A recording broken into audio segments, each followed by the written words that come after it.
Buenas tardes, señoras, miembros de la Junta Directiva, rectores.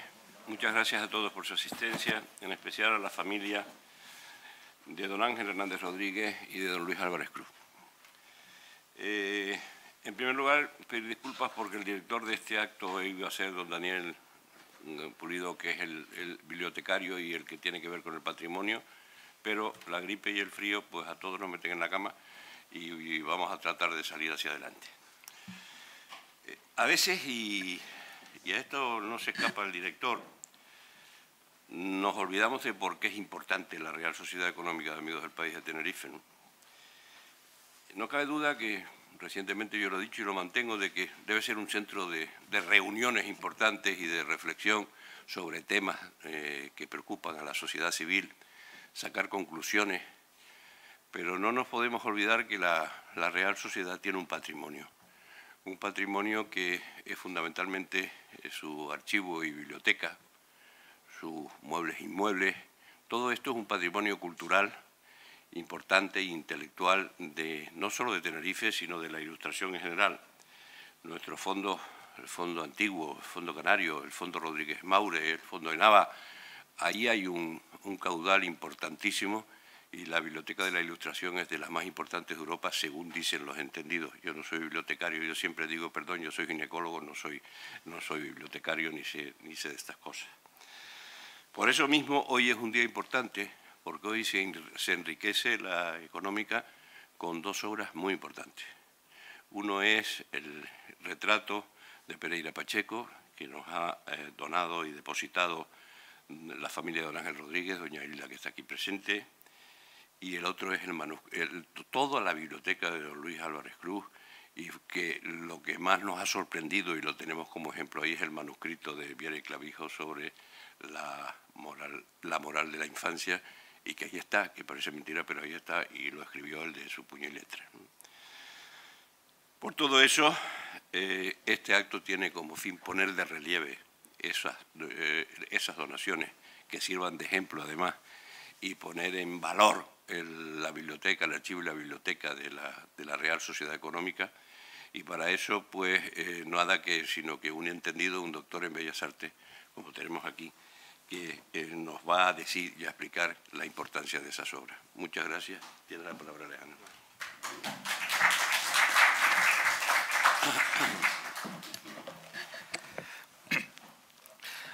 Hola a todos, buenas tardes. Antes de empezar esta breve intervención, pues me gustaría agradecer la invitación realizada por la Junta Directiva de la Sociedad Económica de Amigos del País y particularmente por el compañero Daniel García Pulido, que hoy no se puede encontrar aquí. En realidad, el acto que nos convoca esta tarde es un acto tremendamente importante porque, como bien decía el director de la sociedad Económica de Amigos del País, con sus avatares históricos, con sus épocas de mayor esplendor y sus épocas de mayor decadencia, ha acumulado un importante conjunto de bienes que a día de hoy son una parte fundamental para entender algunos episodios concretos del pasado insular. Desde las primeras sesiones que planteó la sociedad, después de su fundación en 1776, se deja entrever que los socios que formaban parte de ella tenían el compromiso de poco a poco ir engrosando el patrimonio de la sociedad. Por lo tanto, las primeras donaciones que tuvo esta entidad son de carácter bibliográfico, algunas son de carácter documental y tienen un notable interés, ¿no? El paso del tiempo ha hecho que en determinadas épocas pues hayan existido más o menos donaciones, y estas últimas, que como se ha comentado engrosan el patrimonio, pues son significativas porque están vinculadas con dos personajes claves para el devenir de la sociedad en momentos muy puntuales. Viera y Clavijo, en el tiempo de su fundación, y el prebendado Pacheco, que aunque se vinculó desde su juventud, no fue socio efectivo de la sociedad hasta 1842, poco antes de mudarse a vivir a Tegueste por voluntad propia, que se convirtió en párroco de la iglesia de San Marcos. Al margen de esa vinculación con la sociedad, las dos obras que presentamos esta tarde tienen un interés bastante notable y mayor del que a priori podemos pensar, como ahora les contaré. En cualquier caso, sí es cierto que la sociedad también ha trabajado en las últimas fechas por divulgar su patrimonio. Siempre que hemos acudido a solicitar obras para proyectos expositivos han colaborado desinteresadamente, ya nos han prestado varias ocasiones algunas pinturas, y es muy elogiable la tarea que están desarrollando difundiendo algunas obras significativas en el portal web de la propia Real Sociedad. sin extenderme mucho más en estas cuestiones, voy a plantearles brevemente por qué considero que estas dos piezas que se incorporan hoy al patrimonio de la sociedad son ciertamente importantes. La primera de ellas es el manuscrito, por cronología, es el manuscrito de la moral de la infancia, que tras mucho tiempo, pues por fin se ha podido localizar. A nivel historiográfico, este manuscrito no se sabía cuál era su paradero. Se sabía que existía y es probable que forme parte de la biblioteca, de la colección bibliográfica de Alejo González de Ara, pero se desconocía cuál era su paradero. La localización es un acontecimiento importante porque, como saben, Viera y Clavijo es un personaje que está de rabiosa actualidad. La exposición que se ha montado sobre él, con apoyo del Gobierno de Canarias y diversas instituciones en Madrid, pues lo está poniendo de relieve. Es una figura pues, que empieza a tener el protagonismo que en realidad le merece propio de su época. Es importante porque de este manuscrito sabíamos que representaba en qué obra se basa.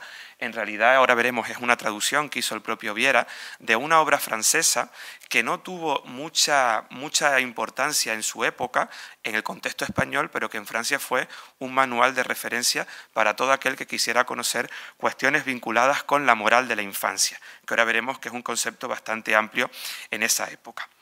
En realidad, Viera plantea en su introducción del manuscrito que él se limitó a traducir la quinta edición de esta obra. Es una obra que se escribió en los años 90 y que en apenas 5 o 6 años tuvo un alto volumen de ediciones y nunca fue igual porque el autor constantemente en cada edición iba añadiendo un mayor volumen de composiciones poéticas. Este que están viendo aquí es el autor de la obra, es el vizconde Charles Morel de Bindet. Es un importante aristócrata de tradición francesa que le tocó vivir una época de apasionantes cambios, estuvo en el Parlamento antes de la Revolución Francesa, luego decidió abandonar la vida política, se retiró, eso le permitió salvar la vida, no sufrió los problemas del terror con los procesos revolucionarios y al final de su vida fue reconocido como un importante hombre del Ministerio de Agricultura. En su destierro se dedicó a escribir sobre cuestiones agropecuarias y tiene mucho que ver con la vinculación con las explotaciones agrícolas y el cultivo y el trabajo con las ovejas. Él cuenta, en la primera edición francesa, él cuenta que escribió esta obra para ayudar a muchas madres de Francia a educar a sus hijos. Por lo tanto, en su idea estaba ayudar, aquí están viendo a su mujer, él se casó con una de sus sobrinas y tuvo 2 hijas, de las que pronto murieron en fecha muy temprana, pero en concreto esta obra está dedicada para la educación de Clara, que es esa niña que están viendo allí adolescente, que fue la única que sobrevivió al matrimonio. Tal y como se deja entrever en la edición, el libro perseguía 2 objetivos básicos. Era formar a los niños de la época y, sobre todo, despertar el espíritu moralizante, que es una cuestión que entroncaba claramente con el ideario de la Ilustración y con los afanes pedagógicos. De hecho, como ahora veremos, Viera sintió un gran interés por esta obra debido a que desde su juventud, desde su formación en Madrid, pues él trabajó como educador de los hijos del Marqués de Santa Cruz y él siempre tuvo mucho interés en formar a los jóvenes con los principios acorde a las ideas de la Ilustración. Por lo tanto, esta obra hay que englobarla dentro de otros proyectos que Viera hizo para formar a los jóvenes de la época. Lo más importante es que la obra queda perfectamente documentada porque Viera alude a ella en sus memorias. En 1806, Viera y Clavijo escribió las memorias de lo que había hecho en su vida y dedica este párrafo en concreto a esta obra. Dice, otra obra en que trabajó muy gustoso, él escribe en tercera persona, fue La moral de la infancia, puesta en 444 redondillas, traducidas de las que en francés compuso Carlos Morel, conforme a la quinta edición de 1800. Lo importante es que no sabemos cómo Viera conoció este manuscrito, si él directamente lo pudo adquirir a través de sus contactos en Madrid, o lo más probable es que lo haya conocido a través del Fondo Bibliográfico de Nava. En el Fondo de Nava existía una edición que muy posiblemente fue la que el propio Viera pudo manejar. Respecto a la cronología, no cabe ninguna duda porque, como están viendo al final, está firmada en Gran Canaria en 1800, los años dorados de la residencia de Viera en Gran Canaria, en Las Palmas, mientras era con distintos cargos en el Cabildo de Santa Ana. La obra es un manuscrito muy pequeño, de pequeño tamaño, de tamaño cuarta, tiene encuadernación a la holandesa y el lomo, como están viendo ahí, tiene piel y estampación. Queda perfectamente identificada como Viera, moral de la infancia. Insisto, es el manuscrito original que antes solo se conocía, antes de la aparición del original hoy, estos días, se conocía por 2 copias. Una que hizo el prebendado Pacheco, de quien presentaremos luego su retrato, que se conserva en la Biblioteca Municipal de Santa Cruz, y luego otra copia, que no es total del manuscrito, que se conserva en la biblioteca de Luis Coviella en Santa Cruz de la Palma. Por lo tanto, insisto, es muy importante que haya aparecido o se haya reencontrado el manuscrito original. A partir de estas copias de Pacheco y no del original, se ha editado en al menos 3 ocasiones. La primera tuvo lugar en Santa Cruz de la Palma, de la que no se conservan ejemplares físicos, pero se sabe que se publicó porque consta en una noticia en los rotativos palmeros de esa época, que pude constatar estos días, y luego hay 2 que sí son conocidas. Una primera en Santa Cruz, en la imprenta Benítez, y luego Ediciones Idea, con introducción de Francisco Pomares, pues se editó en el año 2008. Insisto, todas ellas basándose en las copias y no en el original. ¿Por qué es importante esta edición de Viera? Pues prácticamente porque el autor, según declara el propio Viera en las introducciones de su manuscrito, lo hizo respetando en todo el ideal del autor. Viera era tan escrupuloso y tan honrado que incluso cita puntualmente aquellos cambios que hizo, ¿no? Comenta, por ejemplo, que la obra original eran 490 cuartetos franceses que él convirtió en 429 redondillas españolas. Y dice algo así que como los versos franceses eran de 12 sílabas, él los convirtió en 8, pero respetando siempre las ideas del autor. Y dice algo así como que es más importante atribuir los méritos al autor francés, no a él con su traducción. Eso lo explica en este pequeño extracto y luego también, insisto, en la nota del traductor también alude a estas cuestiones. Es posible que Viera se identificara claramente con el fin de la obra, porque, como les decía antes, el propio autor, Charles Morel, habla de que la escribió para educar a sus hijas y Viera respeta claramente esa idea. De hecho, él exalta el valor de la mujer como educadora de utilidad, habla constantemente del espíritu afectivo y deja entrever en apenas 2 o 3 notas que la educación era, como buen ilustrado, un instrumento válido para empezar a cambiar la sociedad. El manuscrito, insisto, de 111 hojas, entre rectos y vueltos, están viendo que tiene claramente identificadas todas estas redondillas traducidas por el propio Viera. Pero las sorpresas no terminan ahí, porque, sin saberlo, el manuscrito contempla en las primeras ediciones, como están viendo ahí, un grabado recortado y pegado a la edición, ¿no? Este grabado no se sabía prácticamente qué sentido tenía, y tras analizarlo llegamos a 2 conclusiones y creo que esto realza el valor del manuscrito. La primera es que, como están viendo, el grabado, que es muy simple, muy tosco en ejecución, que tiene el manuscrito canario, deriva directamente de un famoso una estampa muy famosa que copia literalmente una composición de Pedro Pablo Rubens, que se conserva el original en el Museo Real de Bellas Artes de Amberes, ¿no? Esta estampa, el grabado de Bolsward, el Charles Bolsward, que es el autor, tuvo una importantísima difusión y se copia muchísimo, ¿no? Bolsward es un grabador de origen holandés, de origen de los Países Bajos, que durante los 5 o 6 últimos años de su vida se dedicó a difundir las composiciones del maestro, ¿no? ¿Qué hace esta estampa en el manuscrito de Viera? Pues posiblemente tenga una explicación lógica. Justo pocos años antes de que Viera tradujera esta obra de Morel, el arquitecto y miembro del Cabildo Capitular de Santa Ana, Diego Nicolás Eduardo, lagunero y muy vinculado a esta sociedad, donó a la Catedral de Las Palmas este lienzo, que no se encuentra en un buen estado de conservación, y que en la acta de donación Diego Nicolás Eduardo plantea que lo dona para que la catedral tenga un testimonio de buen arte, de buen pincel, de la patrona de la diócesis, que es Santa Ana. Es muy probable que la colocación de este cuadro en la catedral, las actas capitulares lo dejan entrever, haya relanzado mínimamente el culto de Santa Ana, ¿no? Lo curioso es que poquitos años después, en 1801, los canónigos de Las Palmas hablan de que se editaron en la ciudad unas estampas para difundir el culto de la señora Santa Ana. Lo más probable es que este grabado sea una de esas estampas que circularon por la ciudad de Las Palmas para difundir el culto de la santa. Esto sería lo relativo al manuscrito. Y la otra obra, no me quiero extender mucho más, de la que se hace donación hoy, es el retrato de Antonio Pereira.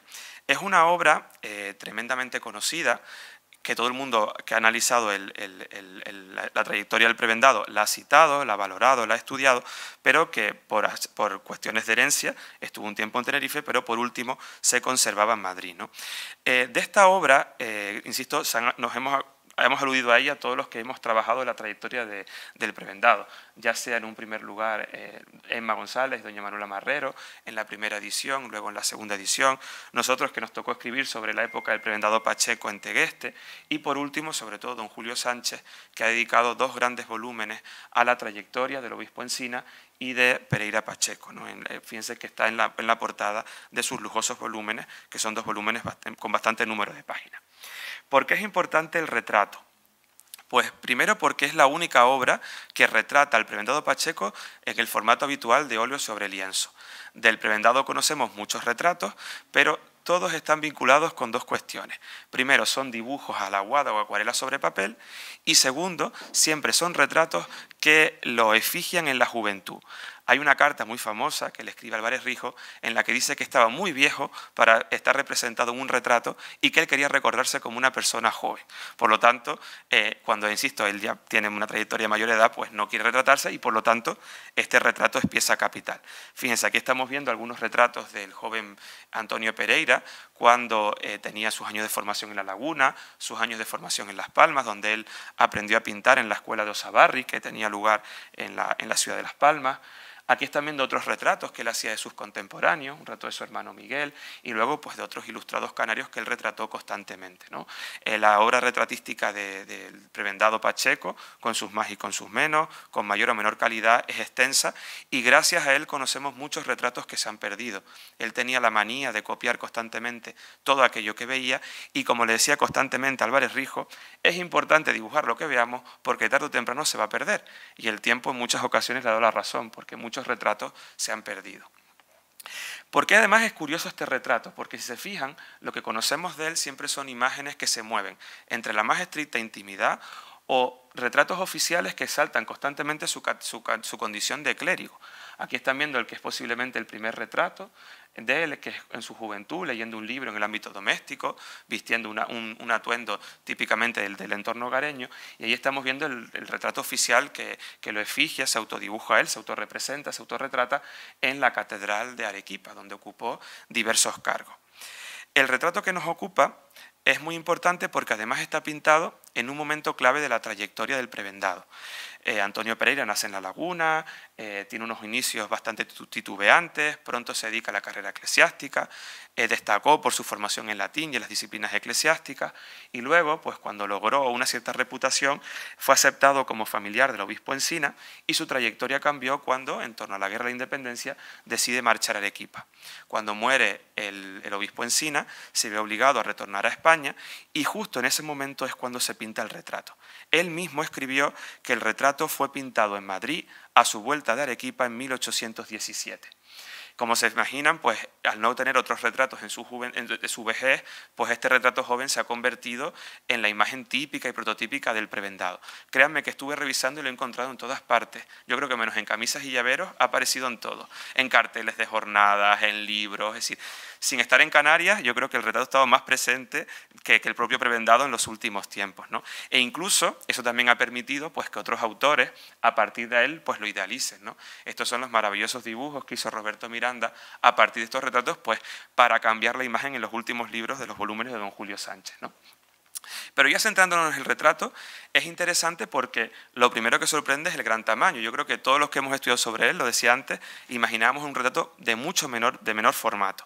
Es un óleo sobre lienzo, medianamente convencional y no aporta tampoco nada significativo. Lo más curioso es que en una nota manuscrita, en 2 líneas, el prebendado dice que lo pintó un pintor llamado A. Vázquez, que fue pintor de cámara del rey.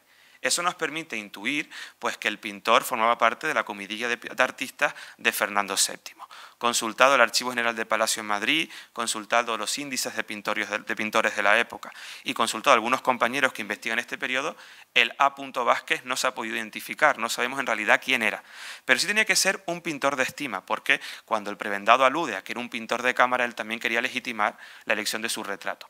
Lo más probable, y así lo señaló Carlos Gaviño, es que este A. Vázquez sea, o si no él mismo, alguien muy semejante al autor que firmó este grabado de la imagen milagrosa de San Juan Bautista que se conserva en la parroquia de la Concepción. Este encargo está perfectamente constatado, que lo hizo don Bartolomé Benítez de Ponte en 1804, llegó el grabado a la laguna, y se supone que puede tratarse, si no del mismo artista, si de un homónimo o de alguien cercano. Y eso además insiste en una cuestión más importante, y es que los comitentes canarios se movían en esta época en torno a los mismos artistas, ¿no? O los mismos artesanos que surtían las manufacturas que se exigían, ¿no? Pensemos que, por ejemplo, años después, la creación de la Catedral de la Laguna, todos los ornamentos que vienen están en directa relación con el arzobispo de Heraclea, con don Cristóbal Bencomo, y los encargos a Madrid desde Canarias siempre recaen habitualmente en las mismas personas. Por lo tanto, insisto, tras mucho buscar, el enigma Vázquez sigue vigente, a ver si tenemos suerte y aparece. Pero lo más importante es que además el retrato incorpora una serie de elementos que nos permiten situarlo perfectamente, ¿no? Como buen retrato oficial, tiene en la parte baja una banda en la que se identifican los méritos del retratado. En este caso, el presbítero Antonio Pereira Ruiz, familiar del ilustrísimo señor Encina, sacristán mayor de la Santa Iglesia Catedral de Arequipa y su sagrario, visitador general de oratorios de la misma diócesis, notario del Santo Oficio y capellán honorario del excelentísimo ilustrísimo señor Marqués de la Concordia, vamos, que puso todo lo más importante que tenía, resumió en estas pocas líneas su currículo. Y eso directamente lo vincula con estos personajes, con Encina, del que ya hemos hablado, que fue su familiar, él fue familiar de la comitiva episcopal en Perú, en Arequipa, pero es muy importante la alusión al Marqués de la Concordia, a don José Fernando de Abascal, que fue el personaje que le permitió retornar dignamente al prebendado a Madrid. Él, cuando muere Encina, queda huérfano de responsabilidades en Arequipa, y este noble, que fue uno de los últimos grandes virreyes del sur, le integró como parte de su retorno a España, y nada más llegar a Madrid le ayudó a convalidar algunos títulos, convertirse en capellán en Madrid, y hasta el tiempo en que él vivió, unos años antes de morir, sirvió como capellán de su familia. Por lo tanto, insisto, queda medianamente claro. Además, el retrato también incorpora una cuestión significativa, y es que él no aparece retratado como un clérigo al uso. No tiene dignidad, no es fácilmente reconocible su condición episcopal, religiosa, salvo algunas cuestiones. Y fíjense que el atuendo tiene más que ver con la moda francesa e inglesa que estaba dominando ya en la corte de Fernando VII. Está vestido como un hombre a la moda y sobre todo como un hombre cómodo, ¿no? Esta moda de influencia europea pues era exaltada constantemente en la prensa madrileña por su confort. Entonces, en este caso vemos un retrato oficial, pero muy cómodo según el atuendo. Y simplemente para terminar, fíjense algunos detalles que tiene el retrato, que han pasado muy desapercibidos y que, insisto, tienen mucho que ver con la trayectoria del personaje en esta época. En la mano porta dos llaves. La mano no está resuelta con mucha maestría, pero tiene dos llaves que muy probablemente tengan que ver con esa condición que les decía de mayordomo del sagrario y de la Catedral de Arequipa. Al cuello porta un medallón que tiene que ver con su vínculo con el Santo Oficio. Ya su padre estuvo vinculado con el Santo Oficio en Canarias y él, nada más retornar, pues también hace gala de él. Tiene un medallón. No olvidemos que él fue, como cito, su padre fue notario mayor y él tuvo otra responsabilidad.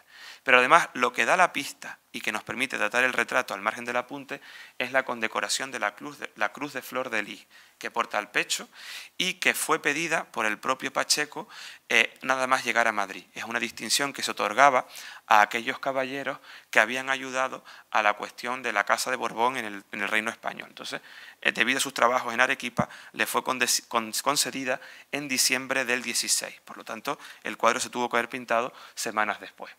Bueno, no me quiero extender mucho más, pero insisto, por estas razones, estas obras son importantes para conocer la trayectoria de los personajes y gracias a su conservación en la sociedad económica, pues a partir de ahora, todo aquel que se interese por ellas, pues tendrá ineludiblemente que citar a la sociedad y sobre todo venir a investigar sobre ellas a esta entidad. Creo que este tipo de acontecimientos son muy importantes para todos porque gracias a estas donaciones generosas la sociedad incrementa su patrimonio y de alguna u otra forma todos pues salimos beneficiados con este tipo de obsequios y dádivas. Pues nada, buenas tardes y muchas gracias.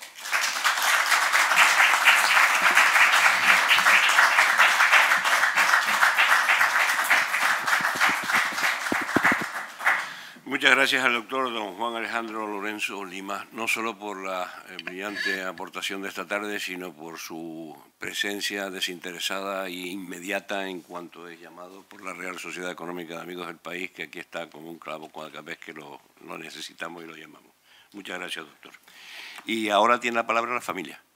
La hija de don Luis Álvarez Cruz, Manola Álvarez Alba, que está acompañada del ramillete de sus hijas, son nietas de don Luis Álvarez Cruz, tiene la palabra.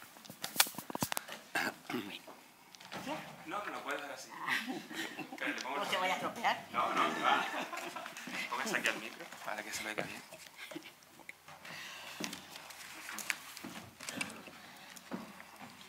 Estoy aquí. ¿Eh?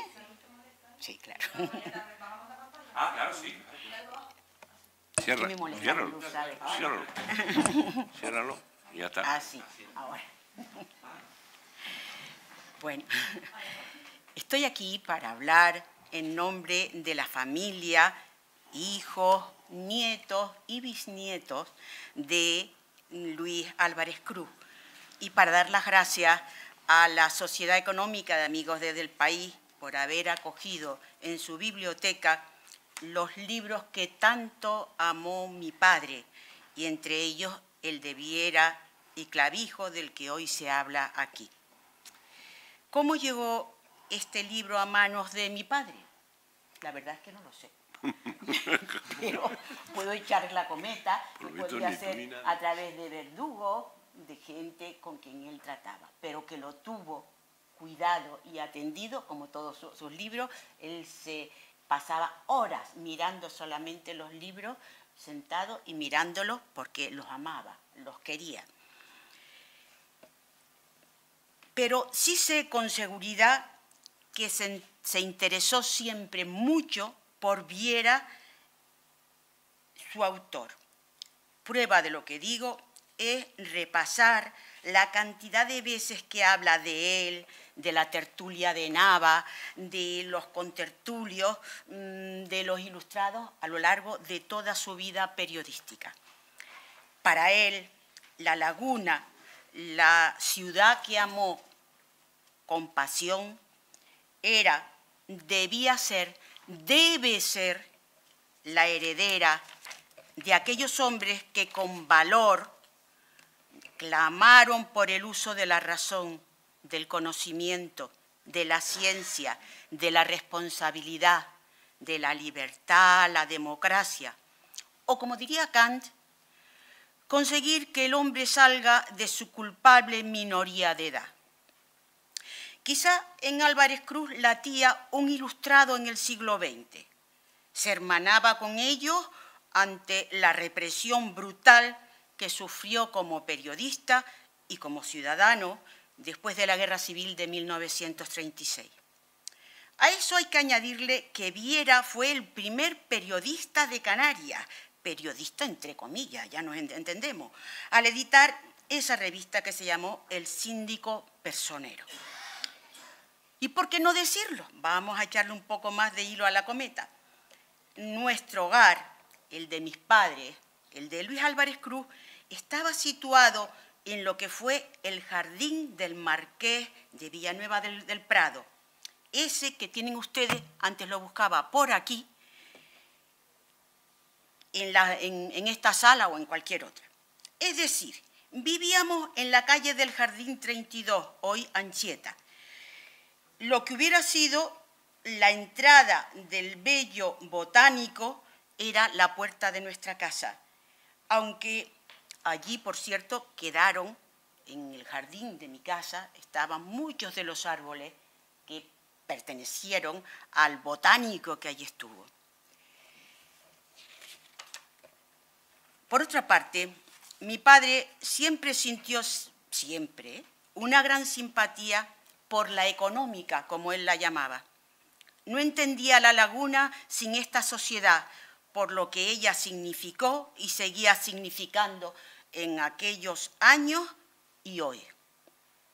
¿Entienden ustedes ahora el placer con que dejamos aquí estos libros? Sabemos que este hubiera sido el deseo y la alegría de nuestro padre. Muchas gracias.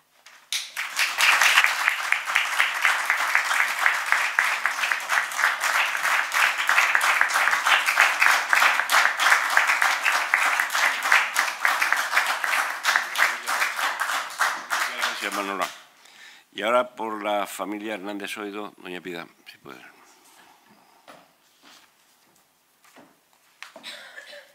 Hola, buenas tardes.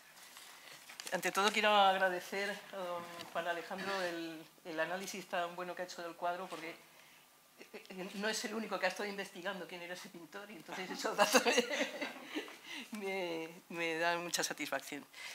Y me da mucha satisfacción el estar aquí en este acto que por fin culmina el deseo que mi padre, que era un espíritu ilustrado, había expresado infinidad de veces. Siempre decía: el sitio de este cuadro es en la Sociedad Económica de Amigos del País, que está en La Laguna, la de Tenerife.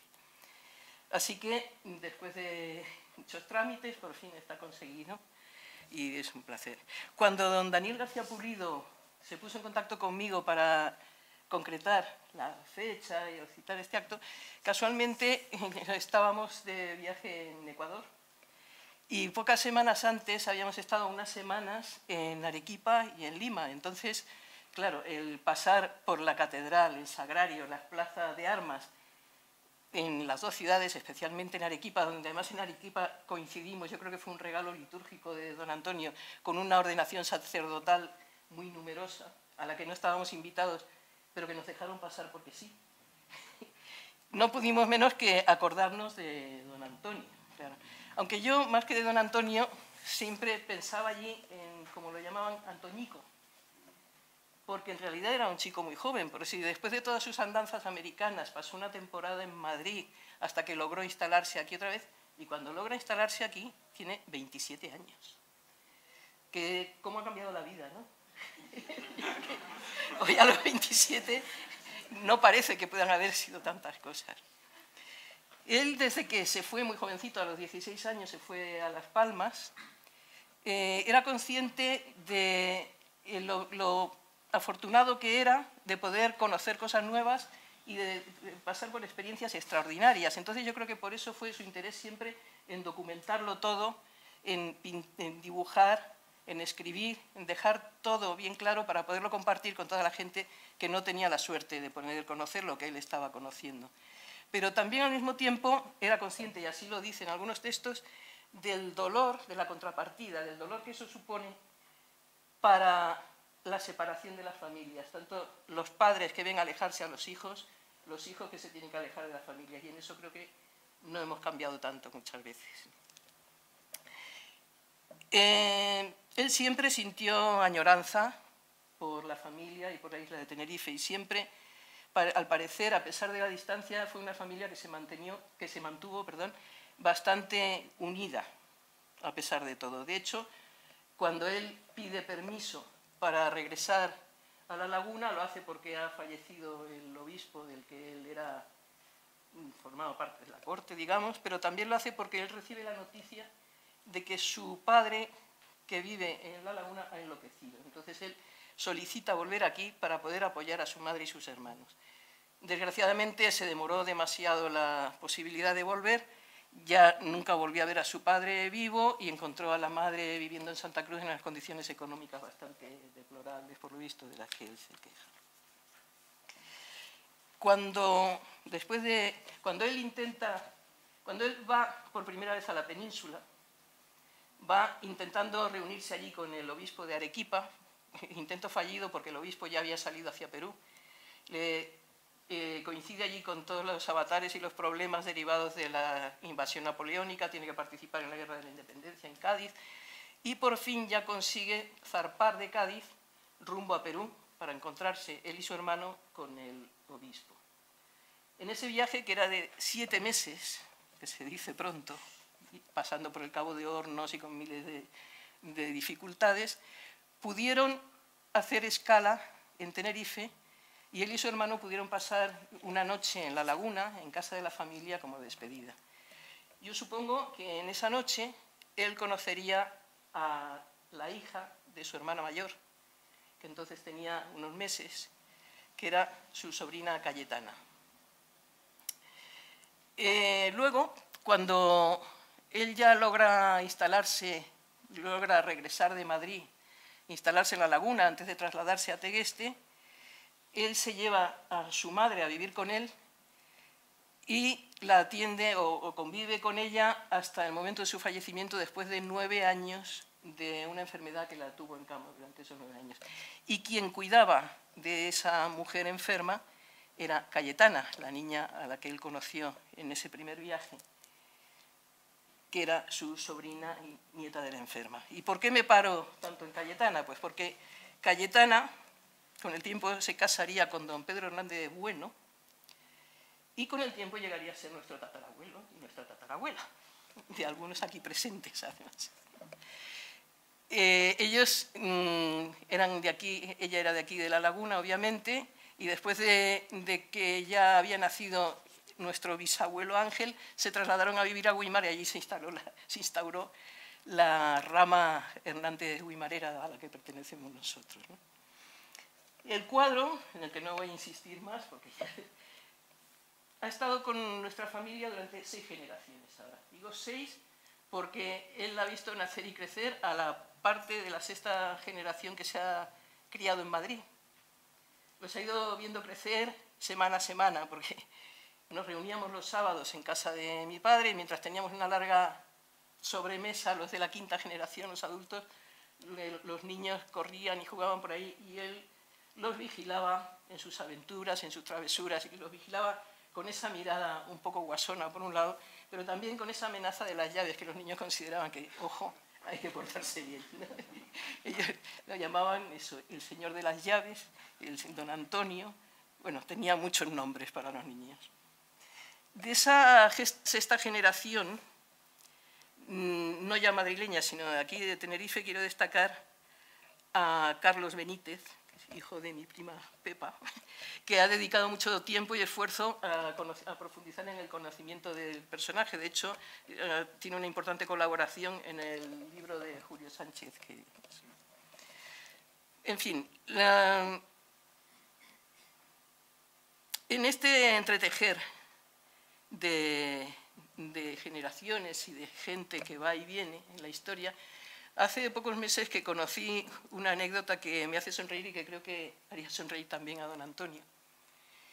Porque ¿quién le iba a decir a él, cuando en Tegueste estaba bautizando a un niño con el nombre de Fermín Cedrés?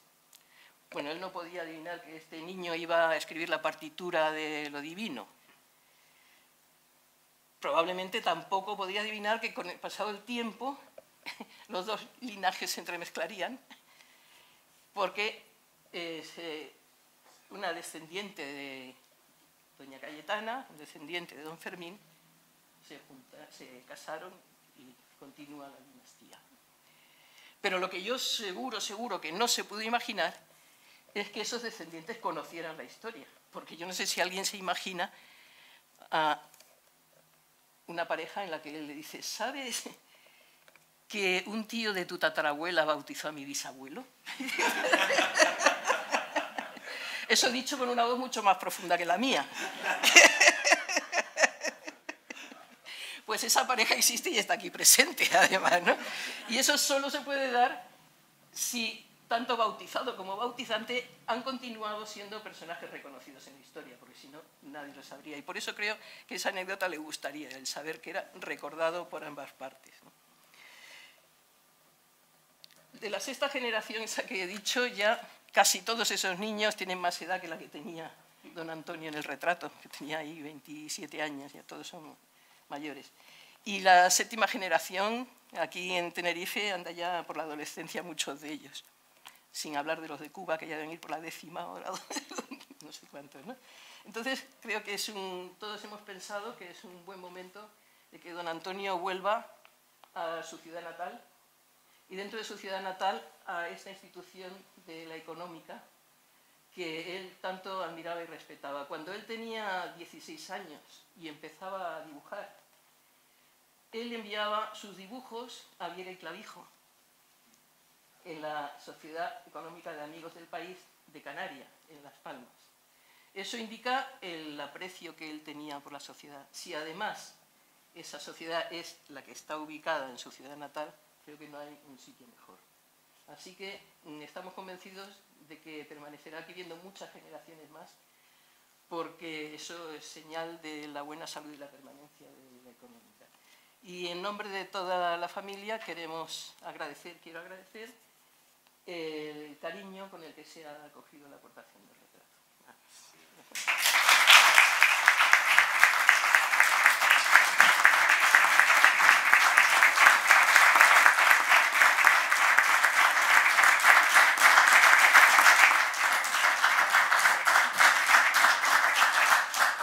Bueno, yo creo que repetir las gracias a las dos familias que nos han donado esto, que el agradecimiento es nuestro. Cuidaremos mucho de las donaciones que hacen y las consideraremos con la devoción adecuada. Y además ha sido un acto entrañable. Yo creo que es un acto que es la esencia misma de la Real Sociedad Económica de Amigos del País, la continuidad de los ilustrados, el querer, esa idea de transmitir y esto de ir transmitiendo y que se vayan conservando los principios de las Reales Sociedades Económicas de Amigos del País. Esta tarde ha quedado claro y manifiesto y yo no tengo que resaltarlo, creo que todos lo han vivido. Muchas gracias de nuevo y muchas gracias a ustedes, y a partir de hoy ya saben que tienen cosas más para investigar en los archivos y bibliotecas de la Real Sociedad Económica de Amigos del País de Tenerife, que es larguísimo, pero bueno. Muchas gracias a todos.